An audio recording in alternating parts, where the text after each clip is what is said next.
I would like to invite Magdy Martinez-Solimán, Assistant Secretary General of the United Nations, UNDP's Assistant Administrator and Director to the Bureau for Policy and Program Support from United States, for his speech.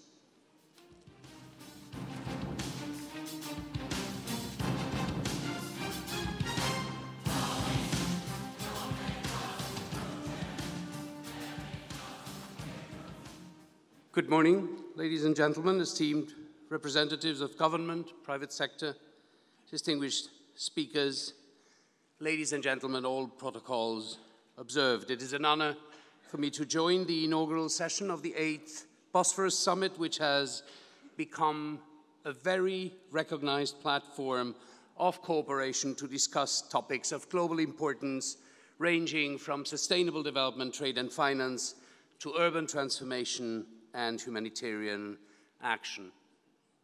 I would like to start by thanking Mr. Cengiz Özgençil, the founder of the International Cooperation Platform, for convening this annual summit to advance the global development agenda. My point to you will be that we live times of a great paradox. These are times of crisis, but also of unprecedented progress. And in the noise of the crisis, we sometimes do not hear the silence of the progress of our societies. So let me begin by highlighting the progress we have achieved in global development in the last 15 years. The number of people living below the line of extreme poverty has decreased by more than half. The number of undernourished children across the globe decreased in over 100 million, absorbing poor families' population growth. Similarly, the number of children out of school has decreased by nearly half. Health, globalized trade, connectivity, education, transportation, good governance. The world has moved forward. And yet, the prevailing impression is that we live times of great volatility, of great instability, of widespread crisis, where climate change, income and gender inequalities, biodegradation, violent extremism, forced displacement, and other problems pose a significant threat to our economies, to our livelihoods, to our planet, and to our future. To tackle these challenges, the international community agreed on the Sustainable Development Goals 2 years ago, the most ambitious development agenda in history, for the people and the planet, for peace and prosperity, through renewed partnerships. To take advantage of development opportunities and overcome the development crisis we are facing, the private sector is widely recognized as the force for dynamism and growth. It drives the majority of employment and economic activities around the world.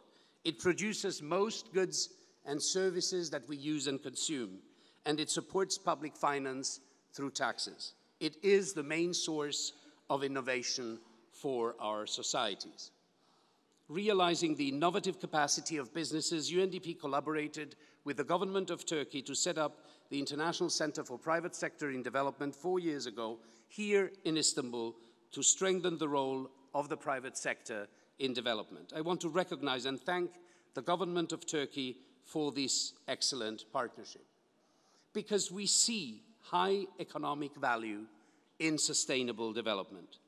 The Sustainable Development Goals could unlock up to $20 trillion worth of market opportunities in different sectors.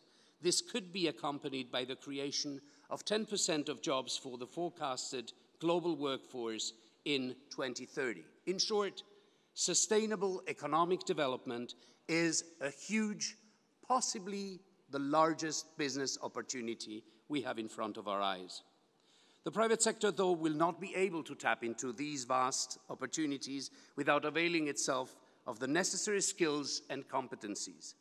Companies need a skilled workforce to maintain and increase their productivity and competitiveness. This is particularly essential with the changing workforce requirements as a result of the fourth industrial revolution. Skill mismatches are wasting human potential, and only equipping people with the right skills at the right time will expand their choices and improve their livelihoods, matching their capacities with the business needs in the labor market. UNDP's Istanbul Center has been working on market-driven skills delivery and skills training.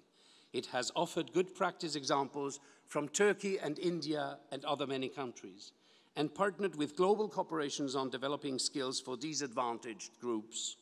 We recently partnered with IBM to provide a cloud-based learning platform to offer ICT skills for up to 25 million young Africans in the next 5 years. Companies are aware of the economic opportunities lying with Agenda 2030. We are very well linked in this agenda to what one of the previous speakers defined as the challenges of our time: youth, trade, energy, and technology.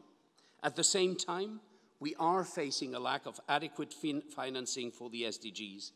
Currently, the estimated annual funding gap for achieving Agenda 2030 is between 2 and 3 trillion US dollars. The private sector could bridge this financing gap. Corporate venture capital, which amounted to 25 trillion last year, is increasingly seeking beyond financial returns. We're sometimes too complacent and sound as if private sector investments were all good and the panacea for development. They can be, of course, but there are conditions. It is harder to channel these investments to the least developed countries, where they are most needed, with know-how and technology spillovers.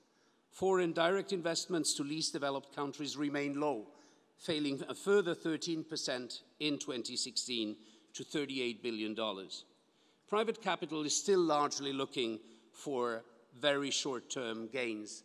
Lack of intellectual property rights in least developed countries, absence of locally skilled workforce, and missing links of international companies with local supply chains prevent effective technology transfer.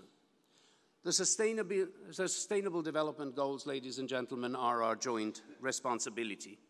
Innovation and motivation will be the differentiating factors for the successful implementation of the global goals. And for that, the world undeniably needs the transformative power of business in Turkey and in the region as much as in the world. Thank you very much.